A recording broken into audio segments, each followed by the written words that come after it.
اتوار کا دن، شام کو 5 بجے کے بعد کا ٹائم۔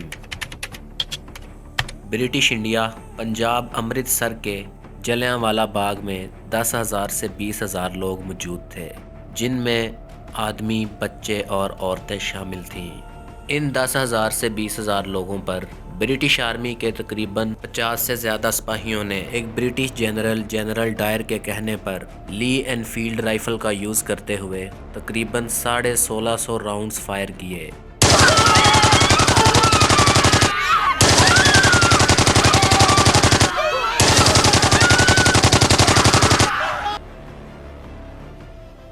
گولیاں لگنے کی وجہ سے تقریباً 1500 لوگوں کی جان چلی گئی اور تقریباً 1200 سے زیادہ لوگ زخمی ہو گئے۔ نہتے لوگوں کے اس ہجوم پر اتنا ظلم کیوں کیا گیا، جانیں گے آج کی اس ویڈیو میں۔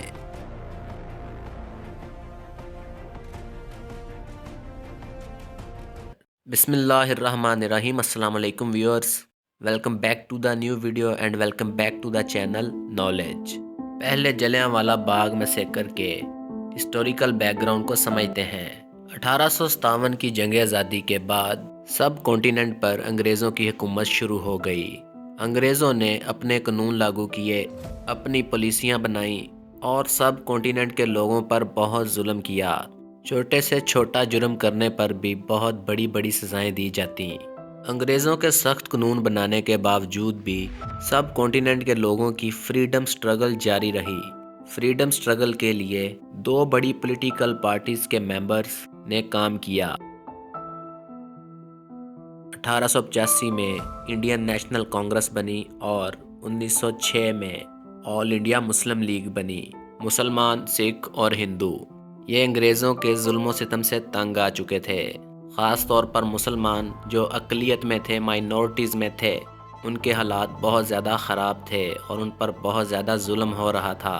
مسلمان، سکھ یا ہندو، ان گروپس میں سے اگر کوئی بھی آزادی کی بات کرتا تو انگریز لوگ اس شخص پر بڑا ظلم کرتے تھے، اسے اریسٹ کر لیتے تھے اور بہت ٹارچر کرتے تھے۔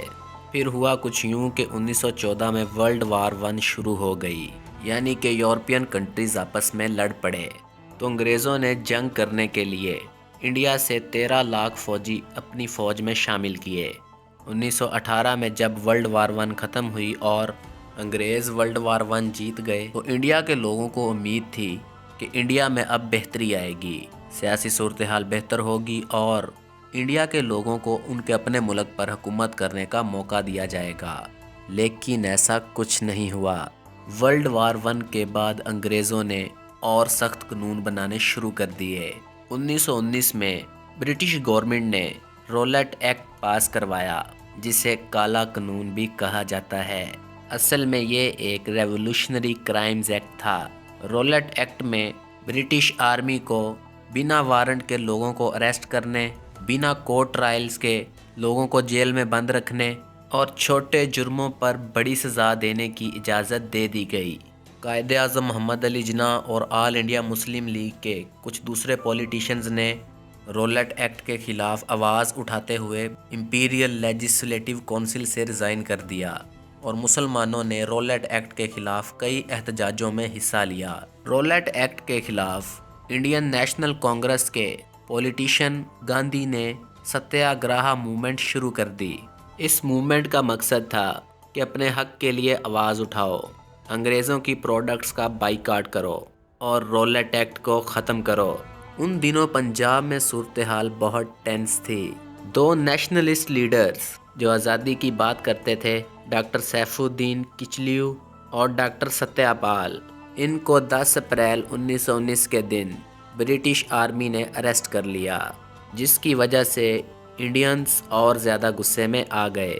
پہلے سے ہی انڈیا میں اتنی زیادہ مہنگائی تھی، غریب لوگوں کے حالات بہت خراب تھے اور لوگوں کو رولٹ ایکٹ کا بھی بہت غصہ تھا۔ اور جب ڈاکٹر سیف الدین کچلیو اور ڈاکٹر ستیہ پال کو اریسٹ کیا گیا تو اور زیادہ پروٹیسٹ پنجاب میں شروع ہو گئے۔ پھر آیا 13 اپریل 1919 کا دن۔ 13 اور 14 اپریل کو سکھ لوگ بیساکھی کا تہوار مناتے ہیں۔ بیساکھی کا تہوار گندم اور دوسری فصلوں کی کٹائی کی خوشی میں منایا جاتا ہے۔ اس کے علاوہ سکھ لوگوں کے لیے یہ ایک مذہبی تہوار بھی ہے۔ تو 13 اپریل 1919 کے دن شام کو 5 بجے کے بعد 10,000 سے 20,000 مسلمان، سکھ اور ہندو اس باغ میں موجود تھے۔ کچھ لوگ رولٹ ایکٹ کے خلاف اور ڈاکٹر سیف الدین کچلیو اور ڈاکٹر ستیہ پال کو رہا کرنے کے لیے پروٹیسٹ کر رہے تھے، اور کچھ لوگ بیساکھی فیسٹیول کی وجہ سے اس باغ میں جمع تھے۔ یہ ایک پرامن ہجوم تھا اور پرامن احتجاج تھا، اور احتجاج میں آئے ہوئے لوگوں کے پاس کوئی بھی اسلحہ یا کوئی بھی ہتھیار نہیں تھے۔ اب جلیاں والا باغ، اس باغ کی بات کرتے ہیں۔ یہ باغ امرتسر میں ایک کھلا میدان ہے جس کے ارد گرد بڑی بڑی عمارتیں ہیں اور بڑی بڑی دیواریں ہیں۔ باغ کے اندر آنے کے لیے اور باغ کے باہر جانے کے لیے صرف ایک ہی راستہ ہے، اور وہ راستہ بھی بہت تنگ ہے، کھلا راستہ نہیں ہے۔ اس کے علاوہ باغ کے اندر ایک کنواں بھی موجود ہے۔ برٹش آرمی کو یہ خبر ملتی ہے کہ اس باغ کے اندر ایک احتجاج ہو رہا ہے رولٹ ایکٹ کے خلاف۔ تو تقریباً 5 بجے ایک British army general brigadier general Reginald Edward Harry Dyer 50 سے زیادہ سولجرز کے ساتھ جلیاں والا باغ میں پہنچا۔ ان کے پاس لی انفیلڈ رائفلز تھیں۔ جنرل ڈائر نے اور ان سولجرز نے لوگوں کو کوئی بھی وارننگ نہیں دی کہ وہ احتجاج روک دیں یا وہاں سے چلے جائیں، بلکہ جنرل ڈائر نے سولجرز کو باغ کی انٹرنس پر کھڑا کر دیا اور سولجرز کو باغ کی تھوڑی اونچی جگہ پر کھڑا کر کے شوٹنگ کا آرڈر دے دیا۔ یہاں نوٹ کرنے والی بات یہ ہے کہ فائرنگ کرنے والے سولجرز زیادہ تر انڈینز تھے، لیکن ان کو جنرل ڈائر نے شوٹنگ کا آرڈر دے دیا تھا تو ان سولجرز کو فائرنگ کرنی پڑی، چاہے سامنے چھوٹے بچے ہوں، چاہے عورتیں ہوں، چاہے آدمی ہوں، چاہے بوڑھے لوگ ہوں۔ تقریباً 10 سے 15 منٹ تک فائرنگ ہوتی رہی۔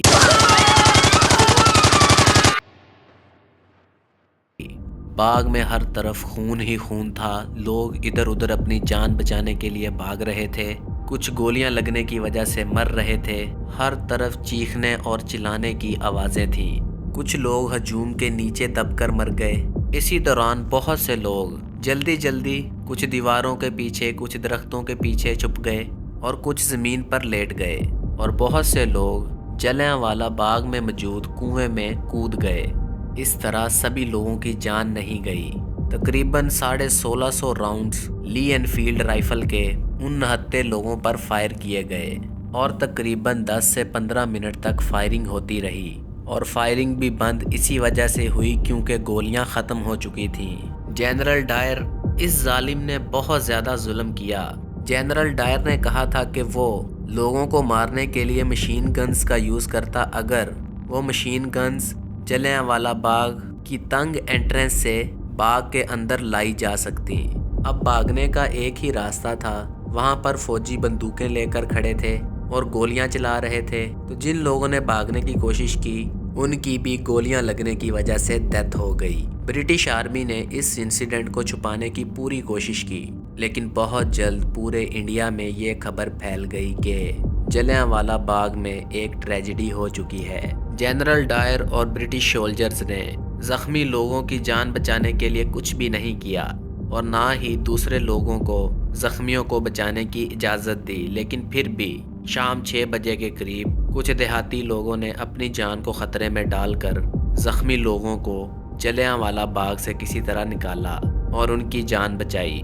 انگریزوں کے مطابق اس واقعے میں تقریباً 379 لوگوں کی ڈیتھ ہوئی اور تقریباً 1100 لوگ زخمی ہوئے، لیکن انڈین پولیٹیکل پارٹیز کے مطابق اس انسیڈنٹ میں 1000 سے اوپر لوگوں کی ڈیتھ ہوئی اور تقریباً 1500 لوگ زخمی ہوئے، لیکن اس واقعے کے گواہوں کے مطابق اس سے بھی زیادہ ڈیتھس ہوئی لوگوں کی اور اس سے بھی کہیں زیادہ لوگ زخمی ہوئے۔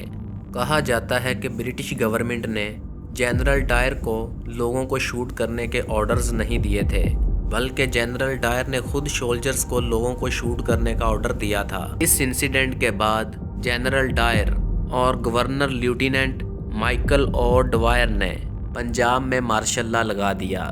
پنجاب میں جگہ جگہ پر کرفیوز لگا دیے گئے اور لوگوں پر تشدد شروع ہو گیا۔ اب جو انڈینز اس ٹریجڈی کے لیے برٹش گورنمنٹ کے خلاف احتجاج کرتے ان کو گلیوں میں ان کے پیٹ کے بل رینگنے پر مجبور کیا گیا۔ پھر برٹش گورنمنٹ نے اس پورے واقعے کی انکوائری کرنے کے لیے ہنٹر کمیشن بنایا۔ ہنٹر کمیشن نے جنرل ڈائر سے پوچھ تاچھ کی اور بنا وارننگ کے شوٹنگ کا آرڈر دینے کے لیے اور میڈیکل ایڈ فراہم نہ کرنے کے لیے کرٹیسائز کیا، لیکن اس ہنٹر کمیشن نے جنرل ڈائر کو اس کے کرائمز کے لیے کوئی بھی پنشمنٹ نہیں دی۔ ہنٹر کمیشن کے ریویو کے بعد جنرل ڈائر کو اس کی جاب سے ریٹائر ہونے کے لیے فورس کیا گیا۔ ہنٹر کمیشن 1919 اور 1920 ان سالوں میں بنایا گیا تھا۔ انڈینز نے یہی سمجھا کہ ہنٹر کمیشن کا مقصد جنرل ڈائر کو پروٹیکٹ کرنا تھا۔ اس واقعے کے بعد انڈیا میں فریڈم موومنٹ اور زیادہ تیزی سے پھیلنے لگی۔ انڈینز کا برٹش جسٹس سسٹم پر سارا بھروسہ ختم ہو گیا۔ گاندھی نے رولٹ ستیہ گرہ کو ختم کر دیا اور ایک مکمل آزادی کی تحریک شروع کر دی۔ اب انڈیا میں فریڈم سٹرگل تیز ہوتی گئی۔ بھگت سنگھ اور ادھم سنگھ، ان دونوں پر جلیانوالہ باغ میسیکر کا بہت گہرا اثر پڑا۔ جلیانوالہ باغ میسیکر کے وقت بھگت سنگھ کی عمر 11 سے 12 سال تھی۔ اس واقعے کے بعد بھگت سنگھ جلیانوالہ باغ گیا اور وہاں سے اس نے کچھ مٹی اکٹھی کر کے اپنے پاس رکھ لی۔ اس مٹی میں ان لوگوں کا خون شامل تھا جن کو جلیانوالہ باغ میں گولیاں ماری گئی تھیں۔ وہ مٹی بھگت سنگھ کے لیے انگریزوں کے ظلم کی ایک علامت تھی۔ بھگت سنگھ نے فیصلہ کر لیا کہ وہ انڈیا کی فریڈم کے لیے کام کرے گا۔ بھگت سنگھ نے ایک انڈین پولیٹیشین لالا لاجپت رائے کی موت کا بدلہ لینے کے لیے ایک برٹش پولیس آفیسر جے پی سونڈر کو قتل کر دیا۔ بھگت سنگھ کو لگا کہ جے پی سونڈر نے لالا لاجپت رائے اور دوسرے لوگوں پر جو احتجاج کر رہے تھے ان پر لاٹھی چارج کا آرڈر دیا تھا، لیکن اصل میں لاٹھی چارج کا آرڈر ایک برٹش پولیس آفیسر جیمز اے اسکاٹ نے دیا تھا اور بھگت سنگھ نے غلطی سے جیمز اے اسکاٹ کی جگہ جے پی سونڈر کو 1928 میں قتل کر دیا۔ اس کے بعد بھگت سنگھ نے دلی میں سینٹرل لیجسلیٹو اسمبلی میں بتوکیشور دت کے ساتھ مل کر سموک بومز پھینک دیے۔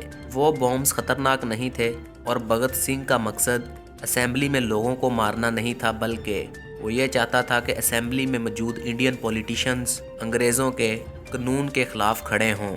اب انگریزوں کو ڈر تھا کہ انڈینز انگریزوں کے خلاف اٹھ کھڑے ہوں گے اور آزادی مانگیں گے، تو انگریزوں نے بھگت سنگھ کو مارنے کا فیصلہ کر لیا۔ بھگت سنگھ اور اس کے ساتھ 2 اور لوگوں راج گرو اور سکھدیو نے خود کو اریسٹ کروا دیا اور 23 مارچ 1931 کے دن لاہور سینٹرل جیل میں ان تینوں کو پھانسی دے دی گئی۔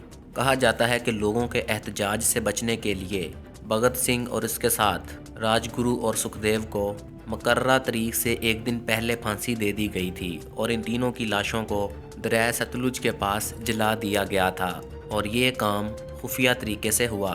دوسری طرف ادھم سنگھ یہ بھی ایک فریڈم فائٹر تھا۔ جب جلیانوالہ باغ میسیکر ہوا تو جلیانوالہ باغ میں ادھم سنگھ موجود تھا اور زخمی بھی ہوا تھا۔ فائرنگ دیکھ کر اور لوگوں کو مرتے ہوئے دیکھ کر ادھم سنگھ نے قسم کھا لی کہ وہ اپنی زندگی اس واقعے کا بدلہ لینے کے لیے ہی گزارے گا۔ کئی سال تک ادھم سنگھ پلاننگ کرتا رہا کہ وہ انگریزوں سے اس واقعے کا بدلہ کیسے لے۔ پھر 13 مارچ 1940 کا دن آیا۔ لندن میں ادھم سنگھ نے پنجاب کے پرانے گورنر لیفٹیننٹ مائیکل او ڈوائر کو گولیاں مار کر مار دیا۔ اب ادھم سنگھ نے لیفٹیننٹ گورنر مائیکل او ڈوائر کو اس لیے مارا تھا کیونکہ 13 اپریل 1919 کے دن لیفٹیننٹ گورنر مائیکل او ڈوائر نے جنرل ڈائر کے ایکشنز کو، اس کے کرائمز کو پبلکلی سپورٹ کیا اور جنرل ڈائر کے ایکشنز کو بالکل ٹھیک کہا۔ ادھم سنگھ کو لندن میں اریسٹ کر لیا گیا اور کورٹ کے اندر ادھم سنگھ نے سب کے سامنے یہ بات مان لی کہ اس نے مائیکل او ڈوائر کو مارا ہے اور ایسا اس نے اس لیے کیا تاکہ وہ جلیانوالہ باغ میسیکر کا بدلہ لے سکے۔ 31 جولائی 1940 کے دن پینٹو وائل پریزن لندن میں ادھم سنگھ کو پھانسی دے دی گئی۔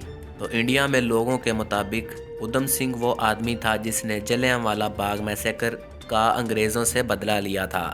اب جنرل ڈائر اس کی ڈیتھ کیسے ہوئی تھی؟ ریٹائرمنٹ کے بعد جنرل ڈائر خاموشی سے برطانیہ میں رہتا رہا۔ زیادہ تر لوگ برطانیہ میں جنرل ڈائر کو سپورٹ کرتے تھے۔ 1920 سے 1927 تک جنرل ڈائر کو کئی برین سٹروکس کا سامنا کرنا پڑا اور آخر کار جنرل ڈائر کی ہاف باڈی پیرالائز ہو گئی اور وہ مینٹلی انسٹیبل ہو گیا، یعنی کہ پاگل ہو گیا، اور 23 جولائی 1927 کے دن برین سٹروک کی وجہ سے جنرل ڈائر کی انگلینڈ میں ڈیتھ ہو گئی تھی۔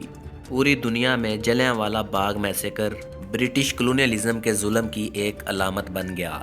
آج بھی انڈیا میں جلیانوالہ باغ ایک قومی یادگار کے طور پر موجود ہے، جہاں پر ابھی بھی دیواروں پر گولیوں کے نشان ہیں اور وہ کنواں بھی موجود ہے جس میں لوگ اپنی جان بچانے کے لیے کود گئے تھے، اور جلیانوالہ باغ کو لوگ آزادی کی قیمت کے طور پر یاد کرتے ہیں۔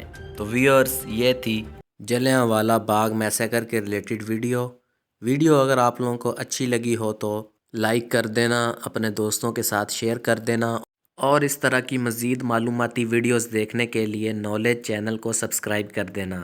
اللہ حافظ۔